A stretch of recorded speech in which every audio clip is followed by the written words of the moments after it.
आपको कुछ भारत का धर्म का रहस्य बताता हूँ। धर्म का रहस्य क्या है? सबसे पहले तो मैं आपको एक चीज बताता हूँ।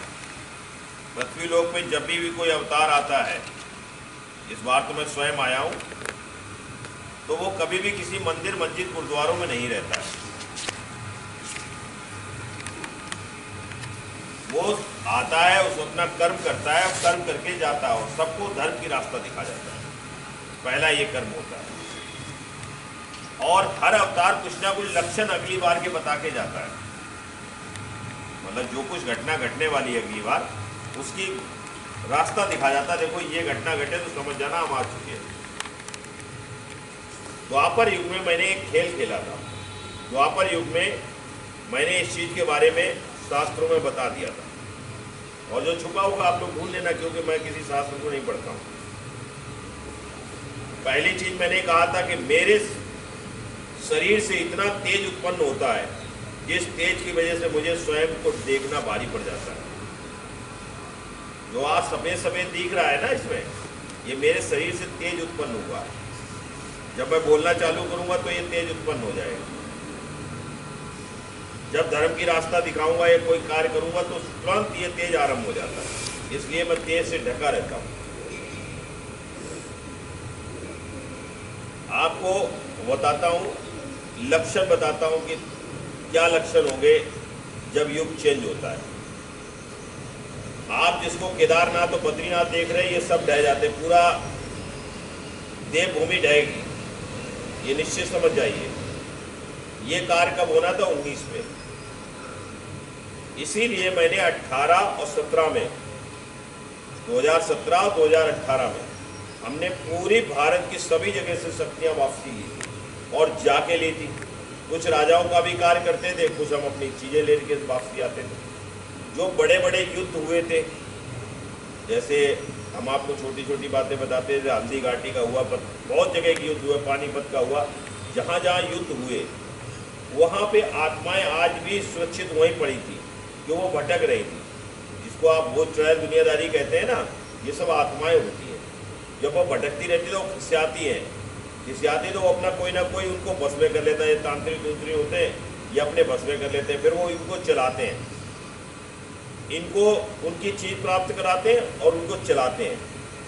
वो कहते हैं ये कार्य करके आओ तुम्हें ये चीज़ देंगे, ये कार्य करके आओ तो ये चीज़ देंगे। तो वो आत्माएं भटकती रहती हैं।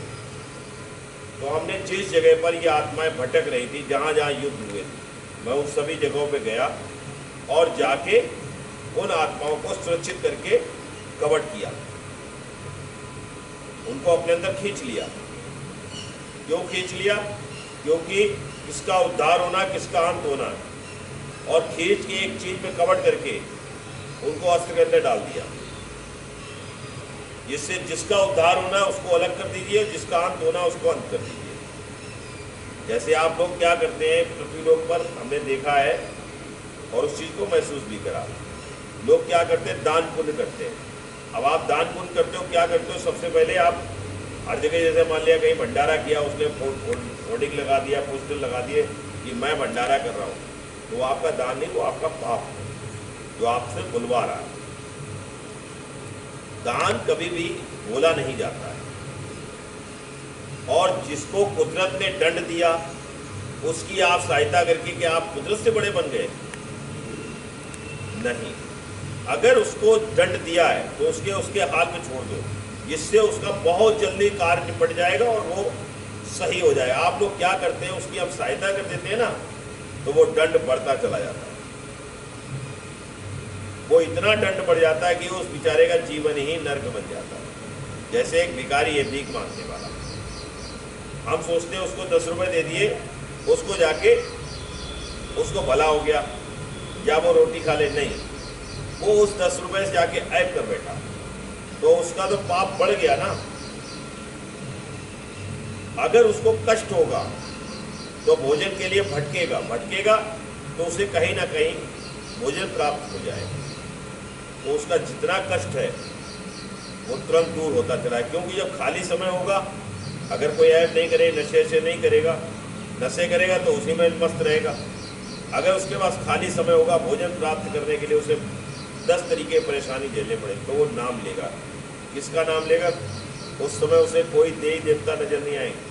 वो कहेगा जो भी आप हैं हम नहीं जानते, आप ही चलाने वाले हैं, इसलिए आप मेरी जो है संकट दूर करें। तो उसका कष्ट बहुत जल्दी दूर हो जाएगा। भिखारी भी संपन्न हो सकता है, लेकिन उसको संपन्न हम ही लोग नहीं होने देते। हम सबसे बड़ी भूल करते हैं।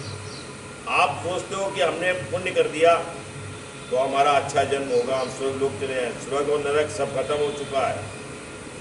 अब तो जो भी जाएगा अग्नि प्रलय में जाएगा, जिसका अंत होगा अग्नि प्रलय में जाएगा सीधा। उस चक्र में खत्म होगा या उसकी उद्धार होना होगा तो उसको किसी लोक में रख दिया जाएगा। उद्धार होने के समय हम ले लेंगे, और जिसका अंत होना उस आत्मा का भी नष्ट होगा। इस बार आत्मा भी नष्ट होगी, आत्मा दोबारा तैयार होगी।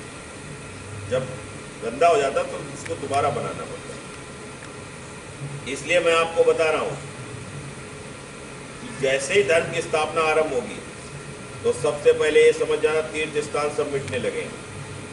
चाहे वो मंदिर हो, गुरुद्वारा हो, चर्च हो, जो भी चीज़ हो। मुझे नहीं पता क्या क्या चीज़ें पृथ्वी लोक पे आप लोगों ने तैयार की, वो सब मिटने लगेंगे। जगह जगह स्क्रैच होने लगे, टूटने लगेंगे, ये करने लगे वो। इसी तरीके से अभी आप देख रहे हैं हिंदू मुस्लिम की लड़ाई हो रही है आजकल। जो है वो कहता मस्जिद के लिए, वो कहता मंदिर के लिए, वो इसके लिए उसके लिए। हम आपको बता दें, जहाँ जहाँ शक्तियाँ थी मौजूद, चाहे वो ताजमहल के पास हुई, जमुना के अंदर थी, चाहे वो बनारस हुई, जहाँ जहाँ थी शक्तियाँ, चाहे वो हिंदू की हुई, चाहे मुसलमान की हुई, चाहे सिख की हुई, चाहे ईसाई की हुई, मैंने सारी चीज़ अपनी वापसी की। ये सब मेरी कलाओं से ही तो आए थे सारे। हमने अपनी चीज वापसी ले ली। अब लड़ते रहो। आप सोचते हो राम मंदिर में वहां सब कुछ रखा हो, वहां तो मैं सारी शक्ति 18 में उठा लाया था। एक विजय गुप्ता के नाम से यूट्यूब चैनल बना हुआ, उसके ऊपर सारी चीजें पड़ी, देख लो। मैं 18 में सारी शक्तियां ले आया था। अब कहीं कोई शक्ति नहीं बनी, ना ही ये द्वारका में रह गई कोई चीज, ना मथुरा वृंदावन में रहेगी, ना अयोध्या में रहेगी। जहाँ जहाँ तीर्थ स्थान सब जगह, छोटे बड़े सब, चाहे वो देव के हुए चाहे देवियों के, किसी को सबके साफ कर चुके हो, या अन्य धर्मों के हुए उनके भी साफ कर चुके हो। ये तो हमने भारत का कार्य खत्म किया था, नेपाल वगैरह का भी कार्य खत्म कर चुके हैं। जो भारत से बाहर थे उनका मैंने 19 के बाद सारी चीज़ें वापसी लेना चालू कर दी। अब कहीं कोई शक्ति नहीं। अब क्या चल रहा है वो बताता हूँ आपको। बेवकूफ़ बनाने का एक धंधा चल रहा है। आपको एक बात बताते हैं, आप किसी देव का तप करते हैं, आप या किसी देवी का तप करते हैं, आप सोचते हैं मुझे वहाँ से मिला, नहीं। ये आपके पूर्व जन्म का हिसाब किताब होता है जो आपको उसी समय प्राप्त हो जाता है। और उसी समय क्या करते हैं, इन लोगों की जो शक्तियाँ होती हैं वो आपके अंदर जागृत कर देती हैं। देवों की, देवियों की, अन्य प्रजातियों की शक्तियाँ होती हैं जो पृथ्वी लोक पर घूमती रहती है। उन्होंने देखा कि इसका उदय होने का समय आ गया, तो उसके अंदर ऐसा जागृत कर देते, वो नाम लेना उन्हीं का चल जाता। वो सोचता मुझे इसी के द्वारा प्राप्त हो रहा है। आप सोचते हो किसी गुरु के पास जा रहे हैं तो वो शक्तियाँ जो हैं आपको जागृत कर देती हैं, आप उधर घूम जाते हैं। लेकिन सत्य ये नहीं है। सत्य आपके नसीब का आपको मिलता है, कहीं कोई नहीं दे रहा है। मैंने कहा कुदरत कभी लेती नहीं, देती है। और इनसे फायदा क्या होता वो बताता हूँ। जैसे पूर्ण जन्म में आपका कोई तप हुआ, अब तो इस युग में कोई तप ही नहीं करता है, पहले तप करते थे।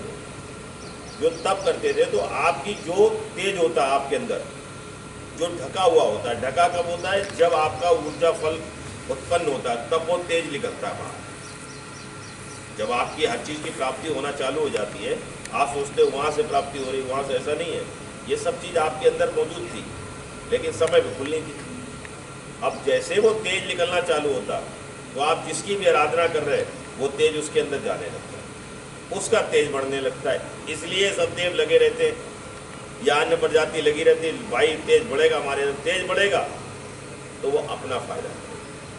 आप सोचते हो कि मुझे उसके द्वारा मिला, नहीं, कुछ नहीं मिल रहा है। हाँ, मिलेगा किसके द्वारा? जिसने पूरी कायनात बनाई है। अगर आप उसका नाम ले रहे हैं, उसके ऊपर अपने आप को समर्पण कर रहे हैं, लेकिन वो कहीं मंदिर, गुरुद्वारों, मस्जिद, तो इनमें सब में नहीं मिलेगा। वो कहाँ मिलेगा? उसके के लिए सबसे सरल भाषा मैंने त्रेता युग में बताई थी कि जब मैं अंत में आऊंगा तब मैं उस नाम को बताऊंगा जिस नाम से मुक्ति मिल जाए। आप सोचो मेरा नाम ले लो तो मुक्ति मिल जाए, नहीं, हम तो निष्कलंक है, हम तो न्याय करने के लिए आते हैं।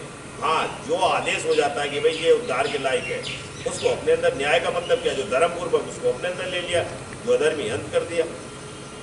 ये हमारी नीति हो। लेकिन नाम लेने से ही कार्य होता है। तो जिस नाम के आगे ओम लग जाए तो वो सृष्टि में घूमने वाली चीज होगी, मतलब आपका जन्म मरण चलता रहेगा। और जहां से ओम खत्म हो जाए, जिसके आगे ओम शब्द ही नहीं हो, वो मुक्ति की चीज है। तो जो मुक्ति की चीज है उसको पकड़ने का रास्ता तुम्हें दिखाने के लिए हम आते हैं। इसीलिए अंत में नाम इसलिए बताया जाता है कि अंत में ही मुक्ति होती है। जब मनवंतर का अंत होता है तब मुक्ति होती है। ऐसा नहीं कि मनुष्यों की खाली मुक्ति होती है, सभी प्रजातियों होती है। देव हुए, दैत्य हुए, दानव हुए, अन्य प्रजाति जितनी हुई, सबकी जो श्रेष्ठ होते हैं उनकी मुक्ति हो जाती है, जो गलत होते हैं उनको सबको खत्म कर देते हैं। फिर अगली बार नई सृष्टि का निर्माण करने जब उतरते हैं तो कार्य करते हैं। तो ये हमारा चक्र जो होता है ना, ये रुकता कब है, जब मनवंतर का अंत हो जाता है। इसलिए आप लोग ये मान चलिए कि कोई भी चीज बचेगी नहीं। अब किसी ना देव का नाम चलेगा, ना दैत्य चलेगा, ना दानव का चलेगा, किसी प्रजाति का कोई नाम नहीं चलेगा। जितने ये धर्म बने हुए सब अपने आप खत्म हो जाएंगे। सिर्फ एक कुदरत का ही नाम चले। कुदरत का नाम क्या, वो मैंने बता दिया, जहां से सब कुछ बना था, जिनके आदेश से सब कुछ बना था। मतलब एक सुपर है, सुपर ने जिसको आदेश दिया उसने कार्य किया, लेकिन ये नहीं कार्य करने वाले का नाम चले ना, नाम जहां से सब कुछ चला। शास्त्रों में 4 वेद बदल दिए गए थे। उसमें षड्यंत्र किस किस का था मैं बता दे रहा हूँ। षड्यंत्र किस किस का था, उसमें षड्यंत्र में शामिल थे दैऋषि, ओम, परमम, नारायण, कल्की, दुर्गा, वासुदेव, शंकर, विष्णु और कुछ अन्य देव थे, कुछ अन्य प्रजातियां थी जिनके बारे में आप लोग नहीं जानते। पार्वती, लक्ष्मी, ये षड्यंत्र किस वजह से रखा था? हालांकि शंकर को इतना नहीं पता था, विष्णु को सब कुछ पता था। इसीलिए आप लोगों ने पृथ्वीलोक पे सुना है कि अवतार विष्णु होते। अरे विष्णु खुद ही अवतार देने, बहुत दूर की बात विष्णु की, तो ये भी मजाल नहीं कि विष्णु अवतार के सामने खड़े हो जाएं। ये सारे चारों वेद बलदवाए गए थे वेद व्यास से। और मैं आपको वचन देता हूँ, वेद व्यास खुद आके सवाल जवाब देंगे कि हाँ ये काम किसने मेरे से करवाया था गलत। क्योंकि उन चारों वेदों में सब सच्चाई लिखी हुई थी। वो चारों वेद बदल दिए गए। फिर जो हमने जिन जिन को भेजा उन्होंने अपने शास्त्र बनाए, उन्होंने सारे प्रमाण बताए, उन्होंने ये भी बताया आने वाला जो होगा उसका ये नाम होगा, और वो अपने आप को ढक के रखेगा। लेकिन उसको भी धीरे धीरे बदल दिया गया, जैसे जैसे समय आए वैसे बदल दिए गए। फिर जब कलयुग अंतिम चरण चला तो ये कल्कि ने अपना मायाजाल फैला दिया। कल्कि ने कहा कि भाई हमारा अवतार होगा, जबकि कल्कि का तो अवतार हो ही नहीं सकता है।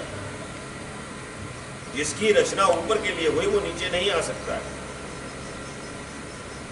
और जिसके द्वारा सब कुछ हुआ उसका काम ही है। जैसे मान लिया कि हमारा कर्म है कि हम नीचे भी देखना पड़ता, ऊपर भी देखना पड़ता, हर जगह देखना पड़ता।